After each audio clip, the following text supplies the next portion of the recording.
first of all, I'm very excited to speak with you and kind of virtually meet you. Grammy award-winning recording artist and actress, Miss Macy Gray. How are you today? I'm good. I'm good. Thank you so much. How are you? I'm doing excellent. Excellent. Can I call you a fellow Buckeye? I mean, you're from Ohio. Do you still claim Ohio? I do. I have like my best hoodies are Ohio State. They Nice. have the best gear ever. Nice. You know, Macy, the thing about you and artists similar to you yourself, I've been in radio for quite some time, and I've always said that artists that always will stand out are the ones that have unique voices. For example, like a Mary J. Blige. In hip hop, you got people like DMX, and yourself, you have a unique voice. How and when did you find your voice? If you understand that the tech context of that question. Yeah, so it's a long like journey. It's not like you wake up one day and you know who you are, you know what you want to say.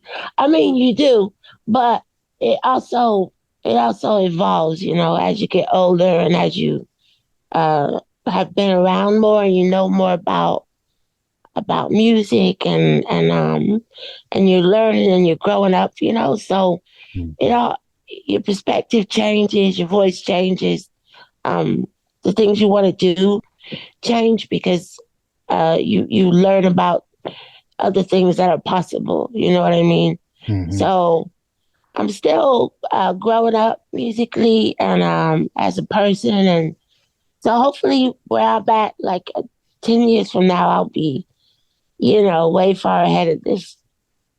But because because we have this thing in radio, and when you're upcoming a radio personality, one of my early program directors, he was like, Sean, this was when I was, on the grind. He's like, man, you just got to find your voice. You just got to find your voice. And I never understood that until, years later into my career, when I'm like, okay, I get it. I don't have to follow, the patterns of others, but really just embracing my own uniqueness. And that's what I was just, that was the context of my question asking you. Your voice is so unique. And I've seen in previous interviews, you said growing up, you probably got teased a lot, but now that voice has taken you to places unimaginable. Would you agree? Yeah, I think, that's one of the secrets of life.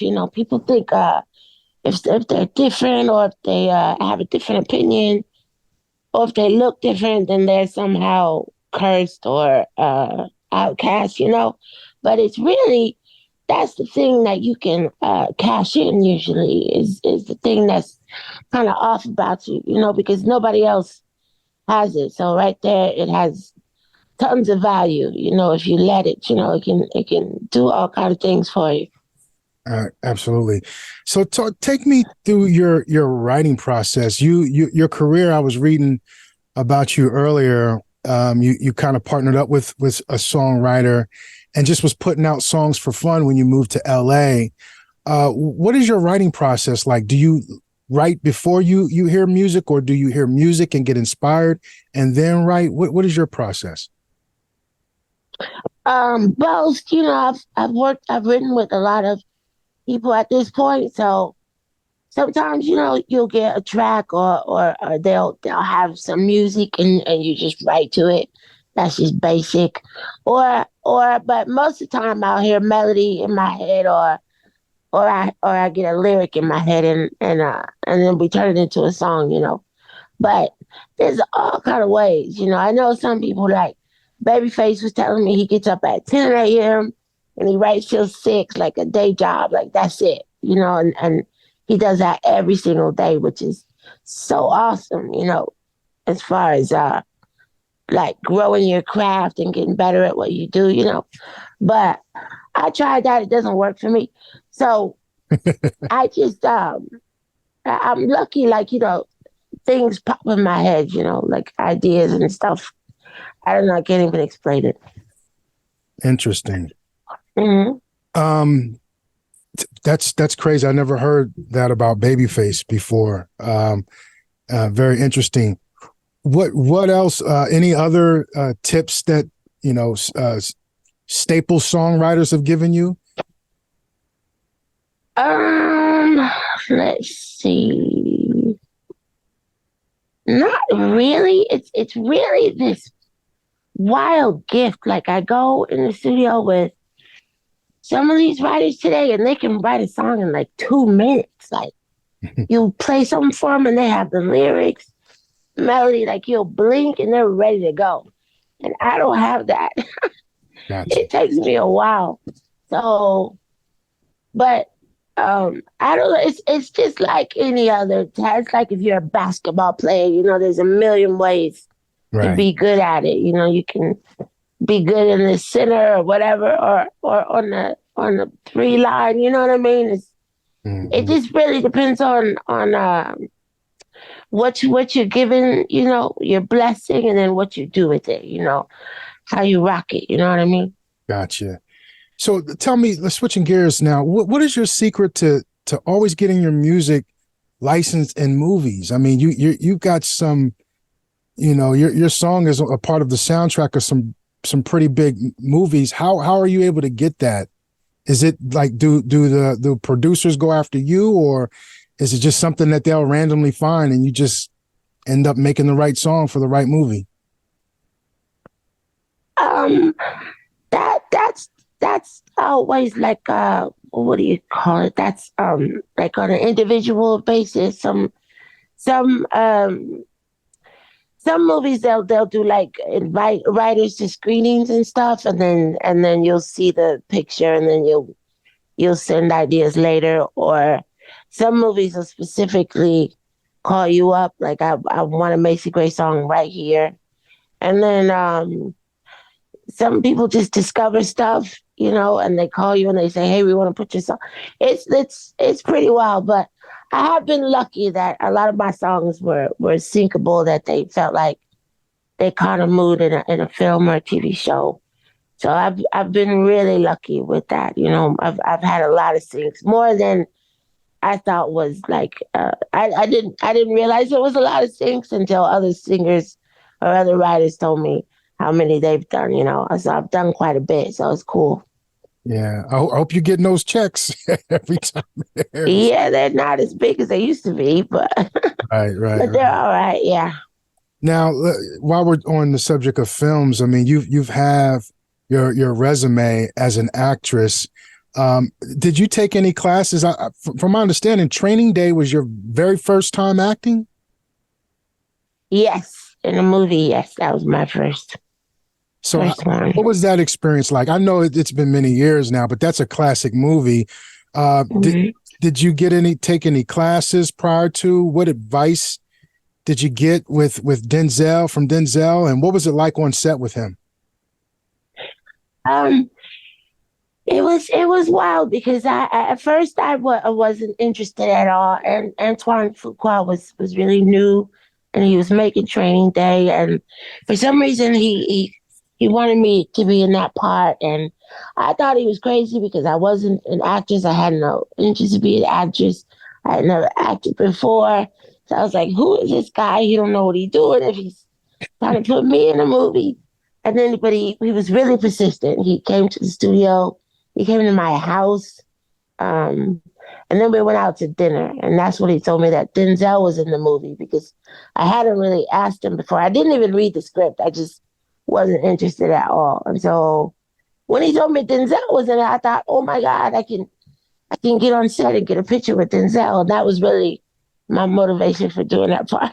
Wow. But once it got like crunch time, I thought, oh my God, I can't get in front of Denzel and be this horrible actress. So I did. I hired a coach, and he gave me some really good advice. And then I really, like put my head down and really, really went for it. Really worked hard to get it right. Can you tell me what kind of advice did that acting coach give you? Just some basic fundamentals for any aspiring actors out there. Um, most is I hear is is keep it simple, you know? Like don't just be yourself in the part. That's the simplest way.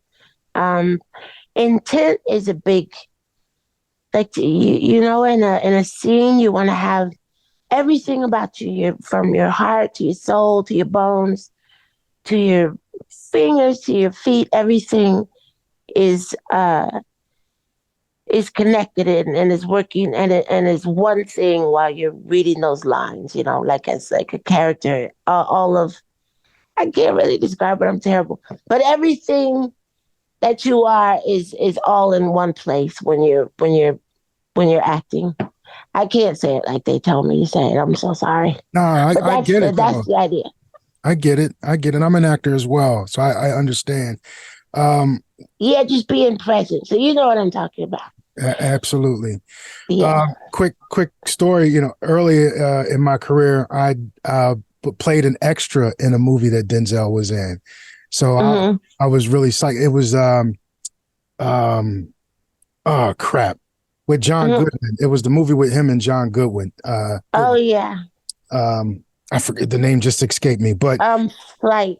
But being in his presence to watch his great, you know, how great Denzel is, I was just in awe, you know. So Mhm. I can only imagine what it was like being in a scene with him and acting even Yeah. with Ethan Hawke as well. I mean, did he share anything, you know, any tips or advice to you?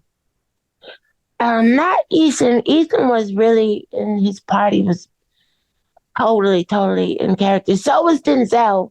They were both just like really just in their characters. So, which was really inspiring for me because it kept me Mm, focused. You know, I forgot about getting the picture and all that stuff because I was so in my part. I was like so right there with them. So it was cool. They're very, you know, he's very magical. He kind of takes up the whole room, like he walks in and it's all about Denzel, you know. And I mm, don't think he does that on purpose. It's just he has that. He just kind of takes up all the space, you know. I get it. Um, so Yeah. it's when you're around them, I think you want to, you know, like you level up, you know, you stand up straight. And I think that's what really made me get the part right, you know. I seen in another interview with of you where you were talking about Prince. I'm always intrigued when I hear other individuals, public figures that had this personal relationship with Prince. For one example, Tavis Smiley and his stories that he shares just is like mind blowing. But you've had some conversations with him before. What were those conversations like, if you care to share? And what was Prince like behind the scenes? And did he give you any kind of advice musically? Yeah, the thing I'll never forget he said to me was, we talked for like 2 hours, and he said, just remember it's not about you. And at the time, you know, I was kind of in my prime, and I was like, what you talking about? Not about me. So now that I'm older and I've been doing this a while, I totally understand what he was talking about. But at the time, I didn't. But I always remembered it. So when I finally got it, I said, "Oh, okay, now I get it." You know. Mm-hmm. And I think once you get that, then you can do really amazing things. How did you meet Prince? Did he see you performing live? Did he invite you to his house? Like, not many people get a chance to have those kind of one-on-one conversations with him. Yeah, he came. I was doing a show in Toronto at this place called the Rave. Mm-hmm. It was like it was just that it was a rave club, but they had concerts. It's called the Government, not the Rave. I'm sorry, it's called the Government, and it's this huge space, and they had you go to the show, and then after there was like full on rave, just kids, like it was nuts. So um, he came to the Government to see me, and people were saying Prince is coming, but I didn't believe them. I thought they were joking, and then I was on stage, and I look up, and he has the best seat in the house. He was sitting in a balcony with all his people, and he was looking down, and so that was cool. But he was known for that. A lot of A lot of my friends always used to talk about he would come to their shows. He was, I think he was so consumed by music, he just couldn't get away from it. If he wasn't playing it, he had to go see it. You know what I mean? I don't know if he's contributed into anything with you musically, but I've heard stories that there's a lot of songs that he has written for and maybe had a hand in producing, but hadn't even taken any credit. Did you guys do any kind of musical collaborations? We played on stage together a couple times. Um, in the studio, I had a song and I sent it to him because I wanted him to play on it, and he turned it down. I Yeah. was so hurt by that, but that was the closest I got to it. But we got on stage together a few times for sure. So, I know you're on tour. The Reset album is out now. By the way, congratulations. Great job. I mean, your music is, you put out timeless music, just good music. And, I think music should cross all boundaries and genres. And I think your music does that. So I just wanted to share that with you. Um, Thank you. you're welcome. As we wrap up, what would you prefer, Macy Grace, in the studio or on the stage? I can't really pick it. It's just two totally different experiences.